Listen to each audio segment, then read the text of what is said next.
RH12, Milky Rigunan, Manang Milky.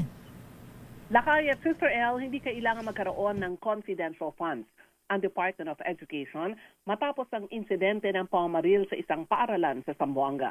Ang kay House Assistant Majority Leader Zia Alonto Adjong, ang kailangan ng DepEd ay palakasin ang seguridad sa mga paaralan para mapigilan ang tangkang karahasan.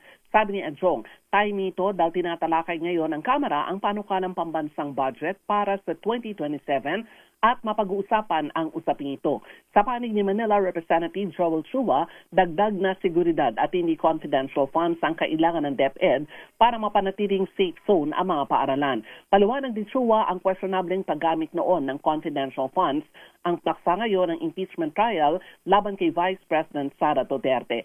Anya, ginamit ng naturang pondo para sa purchase of information and rewards at community infiltration mechanism laban sa mga violent elements sa trabaho naman ng mga security agencies ng gobyerno. Sa 2027 proposed national budget, nanatiling pinakamalaki ang alokasyon para sa DepEd na nagkakahalaga ng 976 billion pesos. Ako si Milky, yes, Lakay. yung witness na si Acosta, ayan, hindi na ba isasalang next trial? Mm-hmm. Isasalang Lakay sana kahapon, pero Tuesday. iba canceled. O kung hindi man ma-cancel ngayon, sana isasalang siya. Siya ay tatanungin naman Lakay ng prosecution. At kung merong oras sana, ay tatanungin na rin siya ng mga senator judges. Ayan. Siguro naman magtatagalog na siya noon, Manang Milky, kasi na-stress ako makinig sa kanya nung nakaraan. Diba? Bagal na bagal tayo. Alam mo, Day, Ang hirap Lakay kasi. alam mo, Day, ang tagal mo digig hapon. Ipilit mo pa.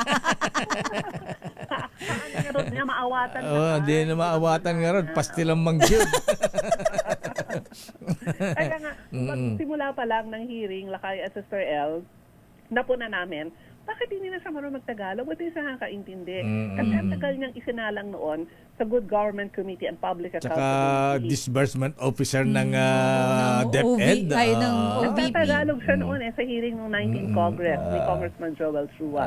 Kaya nung upo nga niya noon. Kasalanan yata ito ni Attorney Lipstick Ligutan. Ayan, Dili ko kabalo mag Tagalog. Binibisaya amang kasi. Ayan. Ang tagal na, ang dami na sayang na oras Lakay. Kaya galit na galit si Attorney Roy Macalintal. Daming comment Ayan. Totoo yan Lakay. At saka dapat daw si Presiding Officer Senator Cheese. Ayan, yung mga ganyan mga masyadong delay na yan tinitigil mo na. Dapat direct to the point. Ayan na. Okay. Maganda yung sinabi ni Senator Tulfo na bakit hindi ka marunong mag-Tagalog at hindi nakakaintindi. Pero kung pagharap mo nun sa Kamara, nakakaintindi siya.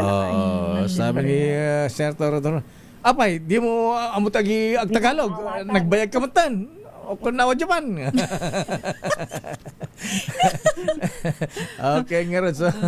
So tatapusin na yata ang Article 1 ito, di ba, Manang Milky? Anong susunod na article?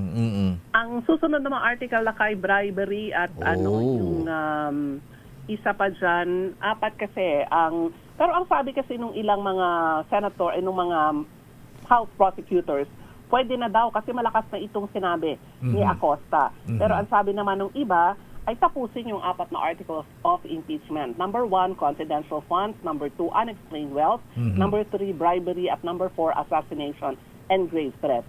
Ang isusunod na Lakay kung matapos ito ay yung unexplained wealth, Article 2, at ang Article 3, bribery. Ayan, sa unexplained wealth ba, tatawagin ang mga taga-Central Bank? AMLAC yan, AMLAC. Tsaka BIR. Okay nga, Ruth. Maraming salamat, Manang Milky.